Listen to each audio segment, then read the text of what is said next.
mata minus ya. Ternyata ada rahasia yang buta warna parsial itu bisa nggak masuk di pertambangan gitu ya. Halo, kembali lagi di channel ini, channel Widihanto YTH, bersama saya Susila Edi Widihanto.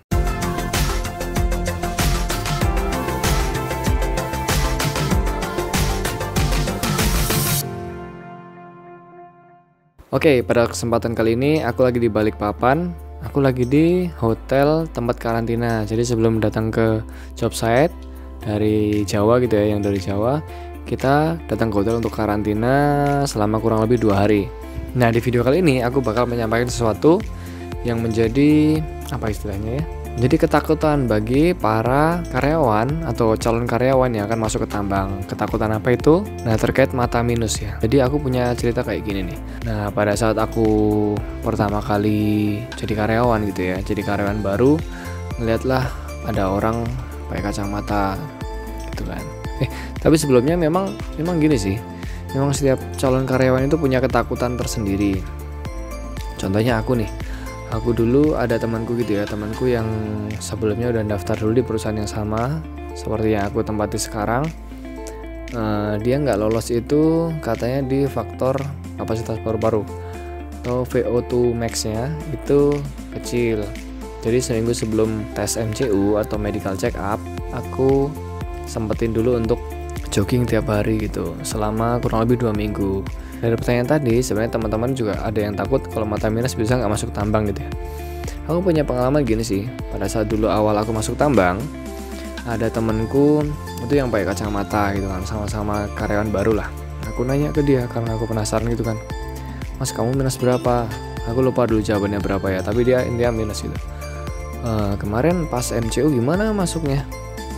Pas itu aku ini diem-diem pakai kontak lens yang normal ya. Terus pada saat ditanya matanya ada keluhan minus apa enggak gitu, ya aku jawab aja enggak gitu kan. Nah, itu kan salah satu trik. Nah, ada juga temanku lagi satunya gitu, matanya minus juga, pakai kacamata juga. Aku nanya juga, "Mas, kemarin pas MCU kamu pakai kacamata apa enggak?" "Pakai kacamata." "Terus kamu bilang kamu minus enggak?" "Aku bilang aku minus." Loh, tapi keterima juga gitu kan. Nah, jadi hal itu mungkin ketakutan tersendiri ya. Jadi temanku yang pertama tadi ya, dia takut mata minus nggak bisa masuk, ternyata bisa masuk gitu. Terbukti dengan temanku tadi yang kedua yang dia mengaku minus dan bisa masuk. Nah, yang kedua ini ceritanya lebih bagus lagi nih, lebih seru lagi ceritanya yang kedua, yaitu terkait buta warna parsial itu bisa nggak masuk di pertambangan gitu ya. Aku punya cerita, ini benar-benar terjadi. Sebenarnya orangnya mau aku undang, kita video call, dia cerita tentang bagaimana dia bisa kerja di tambang padahal dia buta warna parsial. Tapi ya orangnya memang tidak bersedia untuk diwawancarai.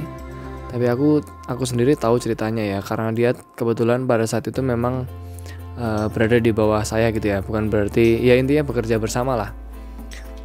Jadi ceritanya gini, tahun 2000 aku lupa 2017 atau 18, dia sebenarnya sudah kerja dulu ya, kerja jadi LS atau labor supply. Dia sudah bekerja sebagai helper. Pada saat itu ada penerimaan untuk masuk menjadi blaster atau juru ledak. Nah, dia ini sebenarnya sudah juru ledak tapi masih di LS gitu ya. Untuk masuk ke perusahaan atau kontraktor gitu, ada tes ini 4 orang. Dia termasuk 2 yang lolos di fase teori gitu ya, teori. 2 orang ini lolos sampai ke MCU. Nah, ketika diumumkan ternyata yang lolos cuma 1. Nah, si temanku tadi itu nggak lolos karena dia memiliki buta warna parsial. Oke, tahun berikutnya lagi dia diberikan kesempatan, akhirnya ada satu tahap dia itu bisa lolos gitu. Padahal apa? Hasil MCU-nya dia itu buta warna parsial. Setelah aku kulik gitu ya, aku tanya-tanya, ternyata ada rahasia yang dia simpan atau ada cara yang dia gunakan supaya buta warna parsial ini tersamarkan gitu ya. Ini sebenarnya bukan ngajari jelek, tapi ini mengajari sharing untuk menjadi kreatif mungkin gitu ya. Nah, ternyata buta warna parsial itu bisa dihilangkan atau bisa dikendalikan gitu ya. Jadi memang ada situs-situs online gitu ya tentang terapi buta warna. Nah, aku juga sempat kemarin ngeliat di salah satu channel YouTube itu ada caranya latihan biar buta warna parsial itu hilang gimana. Tapi aku nggak tahu ya sebenarnya itu bisa hilang atau enggak. Intinya yang dia lakukan, kan aku tanya ya, yang kamu lakukan apa?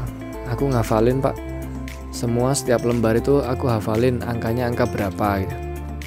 Karena itu ada buku kan, buku itu dihafalin lembar pertama, kedua sampai terakhir itu angkanya berapa aja. Nah dia belajar sama orang di rumahnya, jadi ada yang ngajarin, ada yang orang yang tidak buta warna ngajarin dia, misalkan lembar pertama angkanya 27 gitu ya, angka 27, ini angka berapa? 27, oh 27 tuh kayak gini, dia dihafalin setiap. Oke, jadi sorry kepotong tadi, istriku telepon ya, anak di rumah katanya lagi nyebar-nyebar tisu gitu ya, tapi nggak apa. Oke, jadi aku lanjut ceritanya tadi. Jadi temanku tadi yang buta warna parsial itu ngafalin setiap lembar angka yang ada di tes buta warna. Nah dari situ dia bisa mengira-ira tuh, lembar pertama nanti kira-kira angka berapa, lembar kedua angka berapa gitu. Sampai pada saat itu dia mendapat panggilan untuk bekerja gitu. Itu yang cerita yang bisa aku sampaikan ya. Oke, itu aja dari aku buat kalian yang memang benar-benar minat untuk bekerja di tambang. Gak usah takut, misalkan mata minus bisa apa enggak, coba aja. Buta warna bisa apa enggak, coba aja. Dari kisah teman-temanku tadi, artinya tetap saja bisa gitu ya, tetap bisa untuk bekerja di tambang.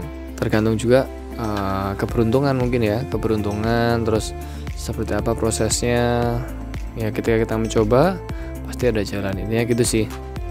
Dan kalaupun kalian ternyata nggak buta warna, nggak minus, terus kemudian fisiknya bagus, belum tentu juga pasti keterima, karena ada faktor-faktor lain yang mempengaruhi, bukan orang dalam ya, tapi intelijensinya gimana, orangnya pintar apa enggak gitu.